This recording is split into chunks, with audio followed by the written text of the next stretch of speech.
What is up, everybody? Welcome into another Dallas Cowboys Daily Blitz right here on Fan Screen Sports. Expanding, by the way, to our very own YouTube channel coming soon. Teased that a little bit yesterday, I think. I think I did. So that'll be coming soon. If you're watching this on Fan Screen Sports Dallas, you will still be able to find us there. Just know that coming soon, we will be migrating to our brand new, very own shiny YouTube channel. We'll make sure all those links and connections are all available for you and all of that good stuff. But today, it is Friday. Welcome into Friday. Good morning. Made it through the week. Almost. Made it to Friday. Almost through the week. About today, we talk a little bit about something that sounds really boring until it starts winning or losing football games. Today, we're going to talk about the screen game. We're going to talk about the tackle situation. We're going to talk about Jaden Blue's trust problem and the Cowboys' habit of talking themselves into guys before the pads even come on. And we're guilty of that too.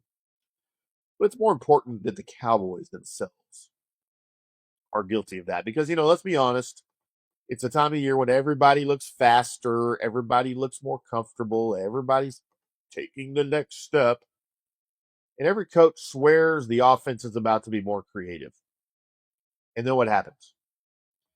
Week one, somebody misses a block, somebody fumbles the ball, and then suddenly all of that summer sunshine turns into a full-blown Cowboys crime scene.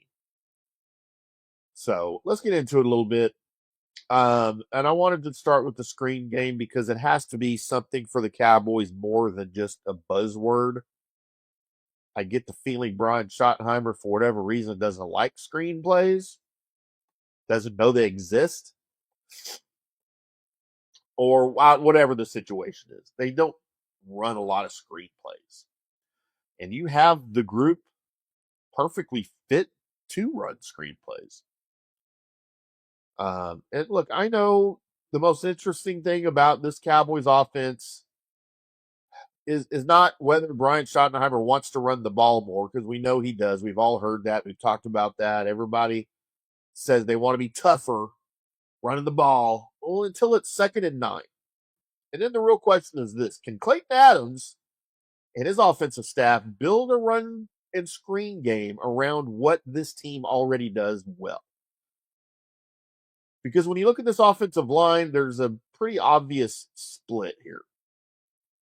You got your tackles, Guyton and Steele. They're good athletes. They can move. They can get into space. They can climb. They can be used creatively. Your interior guys, Tyler Smith can absolutely pull and punish people. But then there's Cooper Beebe and Tyler Booker, and these are not necessarily elite space players. They can get to the second level, sure, but that's not where you want them to live every single week.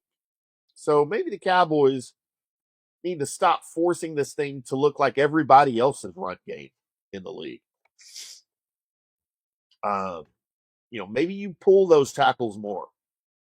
Maybe you kind of dress up those pin and pull plays. Maybe you actually make defenses respect the edge again.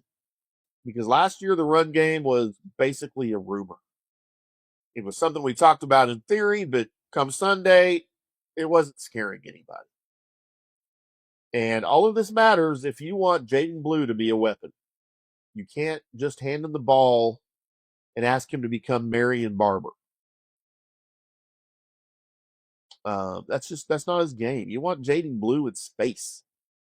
You want him on those screens. You want him pressing the edge. You want him stressing linebackers that are too slow.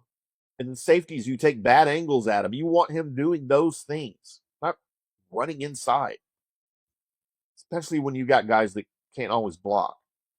Jaden Blue has the talent, but there's an issue that we've talked about with him. And I really want to get excited about Jaden Blue. I really, really do. The speed is real. The explosive play potential is real. Cowboys fans have already been down this road once before. What did we go through last summer? Constant Jaden Blue hype. Just wait till he gets healthy. Just wait until camp. Just wait until the preseason. Just wait until he gets utilized. Just wait and wait. We waited and we waited and we waited and we waited. The season came around and he's barely active. And that wasn't just a small thing. It tells you the coaching staff did not trust him. And for a running back, trust is everything. You have to be able to protect the quarterback. You have to be able to line yourself up correctly. You have to be able to handle the ball. Sometimes it's chaotic back there pre-snap. Can you be where you're supposed to be when Dak's trying to change the play? And the fumble issue is not just a small thing either. It's a massive, massive issue. Ball security killed the Cowboys last year. It hurt them on offense. It hurt them on defense. It flipped games. It changed momentum sometimes. It made a team that already had issues, it made them worse. So if Jaden Blue puts one on the ground during the preseason, or if he has some regular, an early regular season mistake, don't be shocked if he finds himself right back on the bench, right in that coach's doghouse. And that's the cruel part about being a young skill player in Dallas. The fan base wants your flash. The coaches want your details. And that's why I'm not yet ready to crown Jaden Blue as the Cowboys' young secret weapon. He's got to earn all the boring stuff before he gets rewarded with the fun stuff. Now let's talk Tyler Guyton. There's been some discussion about whether the Cowboys should move Guyton to right tackle or let other guys battle it out on the left side. And I get why people are intrigued about this. Guyton played right tackle in college. Terence Steele's had some rough stretches. Maybe Guyton's more comfortable and more natural on the right side. Maybe it unlocks his cheat code somehow that we think he might have. And fine, that conversation is interesting as a conversation. But here's the problem. You cannot create a bigger hole to solve a smaller one. If you move Guyton to right tackle, now who's your left tackle? That is the entire point, the entire question here. Because unless someone like Tyler Smith is moving outside, and that creates another domino effect, or unless the Cowboys bring in a legitimate veteran option, you're not just rearranging furniture here. You're potentially setting the whole living room on fire. Can someone like Nate Thomas surprise people? Maybe that's what camp is for, but let's be real. This only becomes a conversation if someone absolutely forces the Cowboys' hand. Someone has to show up in pads and prove he can handle NFL edge rushers when it counts. And until then, Guyton is at left tackle, Steele is at right tackle, and that feels like the most realistic setup, if not the most permanent setup, until the cards are changed here. Is it imperfect? Yes. But sometimes the most realistic answer is not the most exciting answer for things like this. It's fun to shift things around and see what happens, but in a situation like this, you might not like what you get. It might be worse. And Cowboys fans hate that. I get it because, look, we want every roster question to have a dramatic twist, don't we? The offensive line is not a Netflix documentary. It's 5 guys who need to keep Dak Prescott upright for the whole season. So don't get cute with it unless you actually have the bodies to survive it. Let's talk contract extension now, shall we? Wait, what are you talking about, Tim? Who is due for a contract? What the heck? First name that makes a ton of sense here, boys and girls. Brevyn Spann-Ford. That's the kind of move that good teams make early. Not because he's a superstar. We talked about him at length yesterday. Not because he's suddenly Travis Kelce. Oh, screw that. I'm not going to use Travis Kelce's name. Why am I even invoking that name? He's not suddenly Doug Cosby. He's not Jay Novacek. He's not Jason Witten. Right now, he's Eric Bjornsson. But because he has the clear role on this team, his skill sets matter, and tight ends are getting more expensive these days, boys and girls. Look around the league. Even blocking tight ends who can give you even a little bit of the passing game, those guys have value. And Spann-Ford has traits that we can all work with. I think I said yesterday I really liked this when I went back and listened to it. He plays with violence. I love that in my tight end. He's very mobile for a blocking tight end. I don't even like calling him a blocking tight end. He looks comfortable catching passes. He's not just out there surviving anymore. He's got stuff to contribute here. As a rookie, we saw moments when it looked like he was fighting the football, but now there's a real chance this guy can be part of the future of this thing. And if the Cowboys are serious about these 12 personnel packages, if they're serious about the heavier looks, if they're serious about building a run game that doesn't vanish by Halloween, I think Brevyn Spann-Ford matters here. The Cowboys were not good enough out of 12 personnel before. You can't talk all off season about being physical and then be inefficient when you have two tight ends on the field. You just can't. So Spann-Ford gives them a blocker with an upside in the passing game. Go get a team-friendly deal done right now before his price changes. That is smart roster management. And that is the wise way to spend your money. And yes, I know nothing gets the fan base fired up like a blocking tight end extension. But you know what? It ain't sexy, but it's necessary. You need those guys too. Those are the moves that help you win in November and December. Now, DeMarvion Overshown, it's a different conversation. Everybody loves DeMarvion Overshown. He's got energy. He's athletic. Again, he plays with violence. He's got the personality. And he really feels like the kind of guy that Cowboys fans would love to love. And I do believe in his talent, but this is a different situation when you're talking extension. This is dangerous because availability is part of the evaluation process here. You can root for a player all you want and still admit that the front office needs more proof. Can he play a full season? Can he hold up physically? Can he be the same explosive guy after the injuries? And look, these aren't hateful questions. These aren't mean questions. These are just responsible questions.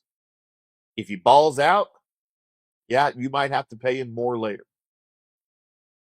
But sometimes paying more later for something better is better than paying early for uncertainty.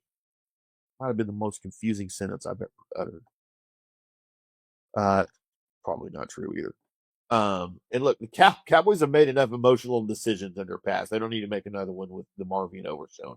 He has to prove he can stay healthy. He has to prove that he can be on the field before Dallas, I think, starts handing out a big check to him. And he's got to be what we all think he can be. Now, the linebacker who suddenly is very interesting in all of this, bring me the head of D. Winters. Because from the way he's being used in practice, it doesn't look like he's coming off the field anytime soon. When everybody else is rotating it and one guy keeps staying out there, that tells you something, and that's what's happening with Winters. It tells you the coaching staff is giving him responsibility. It tells you they want to see if he can handle all of these things that the defensive masterminds are going to dump onto the green dot guy. It tells you that they want to see if he can handle communication, if he can handle the alignments, if he can handle the tempo, the pre-snap tempo, and all of that messy stuff that comes before the snap. And if we're being real honest, the Cowboys linebacker cupboard is not exactly overflowing. This is not a room of loaded, guaranteed answers. So if D. Winters becomes a legitimate full-time piece, I think that would be huge. But would I extend him before the games are even played? No, absolutely not. Not yet. Practice usage is obviously interesting. Camp buzz is interesting, but Linebacker is one of those positions where the real test is in games. Contact, instincts, angles, and tackling. You got to see it all in pads. Got to see it all in pads, boys and girls. So here's my bottom line for you this morning. The most exciting part of this Cowboys offense might not be a star receiver or a highlight run. It might be whether this coaching staff is finally smart enough to build around what the roster actually does well. The scariest part of all of this, we've heard it all before. We've heard it all before. We need to see it. We need to see it in practice. We need to see it actually happening. But that's just me. All right, boys and girls, that's going to do it. You guys have an incredible weekend. Have the weekend you want to have the weekend you deserve. Chill. Watch some of that soccer thing that's happening right now. We got Rangers baseball. We got Stars contract talks. Got Mavericks draft. Got new guys playing for your Mavericks. Go ingest all of that over at fanstreamsports.com. We've got all of the headlines, all of the podcasts for you right over there. It's all free. It's all free at fanstreamsports.com. I'm going to go have me a weekend. And then I'll come back. And then we will see you on Monday on the Blitz. Until then, boys and girls, we'll see you.